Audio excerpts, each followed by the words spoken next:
नेकपा प्रचण्ड माधव समूहका अध्यक्ष दुई बीच अहिले घनघोर मित्रता देखिएको छ। यी दुई नेता मैत्रीपूर्ण आलिङ्गनमा यसरी बाँधिएका छन् मानौ सम्बन्ध अटुट हुनेछ। सार्वजनिक मञ्चहरूमा यी दुई नेता एकअर्काको खुलेर प्रशंसा गर्छन्। सामूहिक नेतृत्वको भावना देखाउन पछि पर्दैनन्। कामचलाउ प्रधानमन्त्री ओलीले माधवलाई प्रचण्डका कार्यकर्ता भनेर के छेडखानी गरेका थिए। बागी समूहले उनलाई आलो पालोमा पहिलो वरियताको अध्यक्ष बनाइदियो। प्रचण्डले प्रज्ञा भवनमा कार्यकर्ता प्रशिक्षण कार्यक्रममा बोल्दै भने पनि हामी बीच पहिलो दोस्रो अध्यक्ष भन्ने छैन। अहिले माधव नेपाल मेरो अध्यक्ष।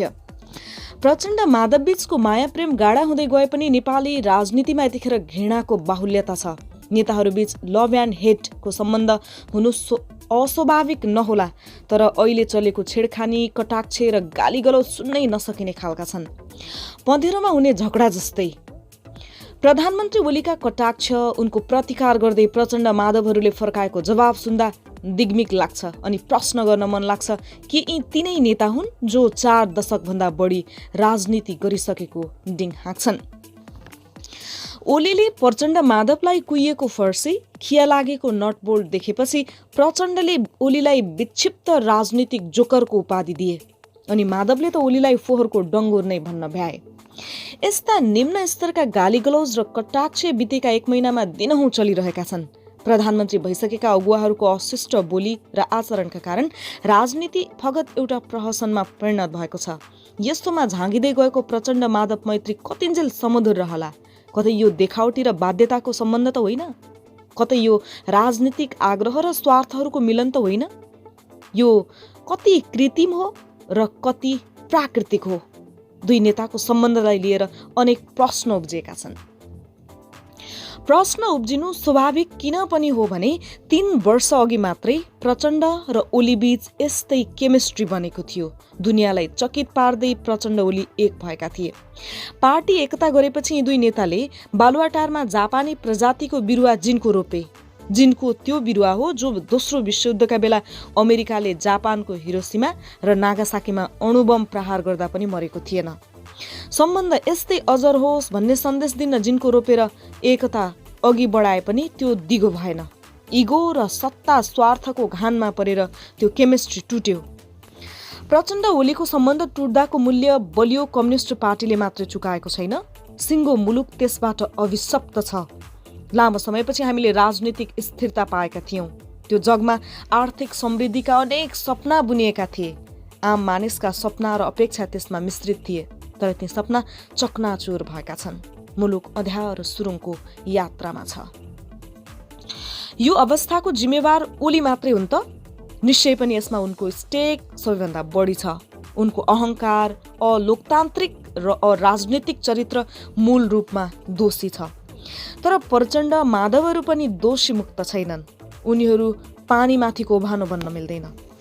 अहिले अनौपचारिक विभाजनपछि पार्टीभित्र बहुमत भएको 2/3 दिइरहे पनि यो समूहले ओलीलाई छाडा छोड्नु र सुरुदेखि नै लगाम नकस्नु तिनको पहिलो कमजोरी थियो।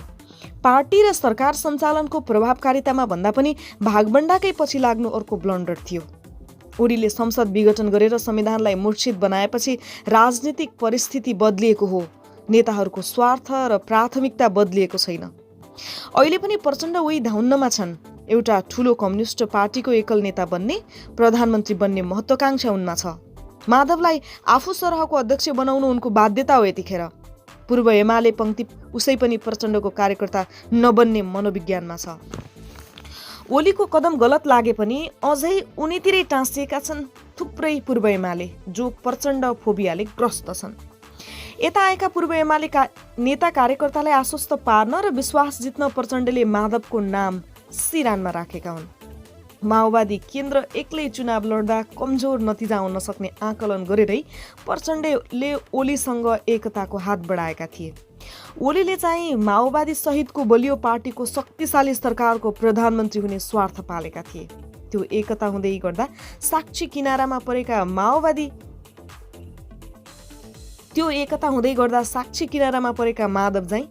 माधव चाहिँ निरीह थिए। बाध्य भएर भनेका थिए एकताको स्पिरिट नभाडियोस् भनेर मात्रै हो, नत्र यो हुलमुलमा भएको एकता स्वीकारिने थिएन। प्रचण्ड ओली एक ठाउँमा हुँदा निरीह बनेका माधव, जसै यी दुई बीच माधवको लडाईँ पार्टीमा त्रिपक्षीय शक्ति सन्तुलन भएको विवाद। प्रचण्ड ओली एक ठाउँमा हुँदा निरीह बनेका माधव, जसै यी दुई बीच असमझदारी बढ्दै गयो, निर्णायक बन्दै गए। विभाजन नहुँदासम्म माधवको लडाईँ पार्टीमा त्रिपक्षीय शक्ति सन्तुलन भएको स्थापित गर्नुमा थियो। उनी कम्तीमा अध्यक्ष द्वयमध्ये एक हुन चाहन्थे। अहिले उनले त्यो पाएका छन्। 15 वर्ष पूर्व एमालेको मुख्य नेतृत्व सम्हालेका माधवमा पनि पार्टी र सरकारको नेतृत्व गर्ने रहर र महत्त्वाकांक्षा दुवै छ। 3 दशकभन्दा बढी समयदेखि एकहोरो पार्टी प्रमुख बनेका प्रचण्ड र 1.5 दशक अविछिन्न नेतृत्व सम्हालेका माधव बीचको अहिलेको केमिस्ट्री टिकाउ होला अथवा ओलीसँगैको जस्तो नियति नदोहोरिने ग्यारेन्टी के? यो प्रश्न दुई नेताको ओहदा र प्रतिष्ठा व्यवस्थापनसँग मात्र जोडिएको छैन, आगामी दिनको राजनीतिसँग पनि सम्बन्धित छ। 5 माघमा यी दुई नेताले संसद पुनर्स्थापना र संविधान रक्षाका लागि सर्वसाधारणलाई आन्दोलनमा आउन अपिल गरेका छन्। प्रधानमन्त्री ओलीले संविधान कुल्चेर प्रतिनिधि सभा विघटन गर्दा किन आम नागरिक स्वतस्फूर्त रूपमा सडकमा आएनन्? 2017 सालमा राजा महेन्द्रले गरेको कु र 2061मा ज्ञानेन्द्रले सत्ता हत्याए जस्तै अलोकतान्त्रिक कदम भनेर दाँजिए पनि जनताका असन्तुष्टि सामाजिक सञ्जालमै सीमित भए। 1 महिना यता दिनहुँ आन्दोलन भइरहेका छन्, तर के ती प्रभावकारी छन्? एक थरी आन्दोलन नेकपाकै प्रचण्ड माधव समूहको छ, जहाँ त्यही समूहका कार्यकर्ता सहभागी हुन्छन् अनि नेताहरूले ओली र त्यो समूहलाई गरेको गाली गलौज सुनेर फर्किन्छन्। दोस्रो, कङ्ग्रेसले चुनावलाई लक्ष्य गरेर ओडादेखि सङ्घसम्मका निर्वाचन क्षेत्रमा सभा गरिरहेछ। ती पनि फगत औपचारिक विरोधका कार्यक्रममा सीमित भएका छन्। अर्को थरी बृहत नागरिक आन्दोलनका नाममा लेखपढ गर्ने सानो जमात विरोधमा जुटेको छ। कुनै पनि विरोध वा आन्दोलनले ओलीलाई छोएको छैन। उनी टसको मस छैनन्। दबाव सिर्जना हुने गरी आन्दोलन उठ्न नसक्नुमा केही कारण छन्। आन्दोलन विभाजित छ। कङ्ग्रेस, नेकपा, प्रचण्ड माधव समूह, जनता समाजवादी पार्टी सबै संसद विघटनपछिको राजनीतिलाई आफ्नो लाभमा उपयोग गर्न खोजिरहेका छन्। संविधान रक्षा र संसद पुनर्स्थापनालाई बिना शर्त आन्दोलनको मुद्दा बनाएर एकीकृत हिसाबले दलहरू अघि बढ्न सकेका छैनन्। 2, बृहत नागरिक आन्दोलनले सांकेतिक रूपमा विरोध कार्यक्रम गरिरहेका छन्, तर दलीय आस्थाका आधारमा नागरिक समाज विभाजित छ। नागरिक समाजको दलीयकरण भएको छ। त्यसमाथि पुरानै अनुहारको बाहुल्यता जस्ता कारणले यसको प्रभावकारिता पनि कम छ। 3, संसद विघटनको विरोधमा उत्रेका दल र नेताहरूप्रतिको अविश्वास उत्तिकै छ। सधैँ नेताको सिँढी बन्ने प्रचण्ड माधवहरूले कङ्ग्रेस सभापति शेरबहादुर देउवालाई पुनर्स्थापनापछिको प्रधानमन्त्री अफर गरेको खबर आएको छ।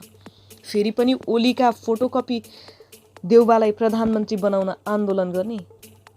आन्दोलनको माहौल नबन्नुको अर्को कारण यो पनि हुन सक्छ। 4, संसद पुनर्स्थापनापछि के फेरि उही सत्तामुखी राजनीति? जनता रोग र भोकले आक्रान्त हुँदै गएका छन्। कोरोनाको भय बढ्दो छ। बेरोजगारी त्यत्तिकै भयावह हुँदै गएको छ। राजनीतिले नागरिकलाई सही र यथोचित सेवा दिन सक्छ भन्ने अपेक्षा टुट्दै गएको छ। नेतृत्वले जनतालाई डेलिभरी दिन सक्ने विश्वास दिलाउन नसकेकाले पनि आम तबका राजनीतिक आन्दोलनबाट विमुख भइरहेको छ। 5, लोकतन्त्रमा सधैँ असल लोकतन्त्र प्राप्तिको अभिलाषा हुन्छ जनतामा। खराब नेताको ठाउँमा असल नेताको खोजी हुन्छ।